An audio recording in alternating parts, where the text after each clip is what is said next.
to experience rest in life, the kind of rest that only God can give, we need to allow Jesus to lead while we follow. Matthew 11:28-29, Jesus says, "Come unto me, all ye that labor and are heavy laden, and I will give you rest. Take my yoke upon you, and learn of me, for I am meek and lowly in heart, and ye shall find rest for your soul." Here, Jesus gives us the recipe for God's kind of rest. One is to come to Him. Come to Him, we mean to believe Him, to trust Him, to return to Him, because in returning is the rest that we are looking for, especially when we missed it and have reason to rededicate our life back to God. We need to return. The other thing is to take up responsibility. Take my yoke upon you. That is what God has wired or designed us for.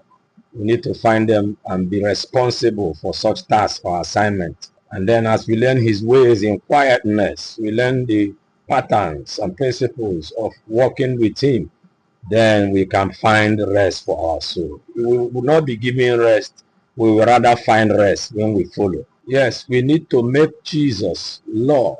That is owner and master of our lives. Being our maker, He designs and forms us to conform to the image of His purpose for us. Remember, the Lord is the potter and the believer is like the clay in His hands.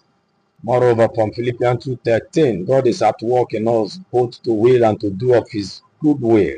He makes us willing and He helps us to perform His purposes in our lives. That is to say, rest from God is possible when the believer discovers his purpose from God and performs the requirements of such assignments found. You have rest from the Lord.